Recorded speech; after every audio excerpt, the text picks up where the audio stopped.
মা যখন মেয়ের কাছে আসে তখন প্রত্যেকটা মেয়েরই ইচ্ছা হয় মায়াকে তার নিজের পছন্দের খাবারটা খাওয়াতে। ওই দিন মাকে জিজ্ঞাসা করলাম যে মা, তুমি কি মাছ খাবা, তোমার কি মাছটা পছন্দ সেটা আমাকে বলো।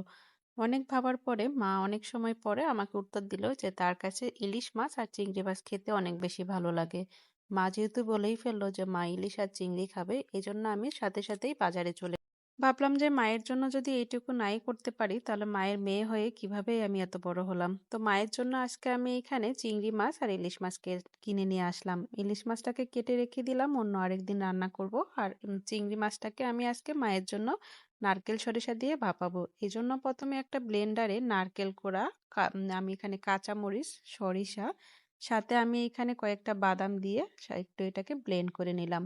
এখন এটাকে একটা ছাঁকনির সাহায্যে ভালো করে ছেঁকে নিব, যাতে করে সরিষার যেই উপরে কালো ইয়েটা এটা চলে যায় এই জন্য। তারপরে আমি যেই মাছগুলো কিনে আনলাম, 1/2 কেজির মতো চিংড়ি মাছ নিয়ে আসলাম বড় সাইজের, সেই মাছগুলোকে আজকে এখানে দিয়ে দিচ্ছি। অনেকে হয়তো বা ভাবতে পারেন মাছের সাথে মাছের পাগুলো কেন দিয়ে দিলাম। এতটা পরিমাণ যে মাছের দাম, আমার আর কষ্ট করে পাগুলো ফেলতে একটু ইচ্ছা করে নাই। এইজন্য একবারে মাছের সাথে মাছের পা গুলোও নিয়ে নিলাম। এটা কিন্তু আমার কাছে পরে খেতে ভালো লাগে, অনেকটা কাঁকড়ার পায়ের মতো করে। তারপরে এখানে আমি এক এক করে দিয়ে দিচ্ছি হলুদ গুঁড়ো, মরিচ গুঁড়ো, স্বাদ মতো লবণ আর এখানে বেশ খানিকটা সরিষার তেল।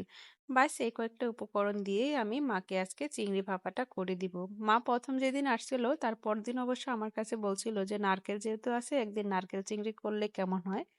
ওইদিন আর আমার ইচ্ছা করে নাই, পরে সেই চিংড়ি মাছটা খাওয়া হয়ে গেছিল, এজন্য ভাবলাম আজকে চিংড়ি মাছ এনে মাকে তার পছন্দ মতো করে রান্নাটা করে দিই। তারপর হাতের সাহায্যে ভালো মতো মেখে নিয়ে আমি এটাকে একটা বাটিতে করে ভাপ দিয়ে নিব।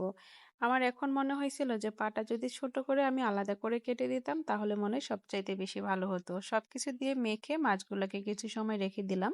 এখন এগুলোর একটা স্টিলের বাটিতে নিয়ে উপর থেকে কয়েকটা কাঁচামরিচ দিয়ে তারপর ঢাকনা দিয়ে ঢেকে আমি কড়াইতে বেশ খানিকটা জল দিয়ে দিব। জলটাকে আগে থেকে একটু গরম করে নিয়ে সেখানে এটাকে আমি বসিয়ে দিই। ঠিক অনেক বছর আগে এইভাবেই মায়ের হাতে বাড়িতে ভাপায় চিংড়িটা খেয়েছিলাম। সেই দিনটার কথা আজকেও মনে আছে। তো আজকে ভাবলাম এইভাবে করেই মাকেও সেই মায়ের পুরোনো দিনের কথাটা আমিও মনে করে দিই। এখন এটাকে কড়াইতে দিয়ে উপর থেকে একটু ভারী জিনিস দিয়ে ভালো মতো চাপ দিয়ে রেখে চুলার আঁচটাকে মিডিয়ামে রেখে আমি 1/2 ঘন্টা রেখে দিব। এভাবে করে চিংড়ি ভাপ দিয়ে খেতে আমাদের কাছে তো ভালো লাগে, জানি না কার কাছে কেমন লাগে। তো এই তো 1/2 ঘন্টা পরে আমি তরকারিটাকে নামিয়ে নিলাম। এখন দেখতে না যতটা ভালো হয়েছে, খেতে কিন্তু তার থেকেও আমাদের কাছে অনেক ভালো লাগলো। তো আজকের মতো এখানেই বিদায় নিব। দেখা হবে অন্য কোনো দিন নতুন একটা রেসিপি নিয়ে। ততক্ষণ পর্যন্ত সবাই ভালো থাকবেন।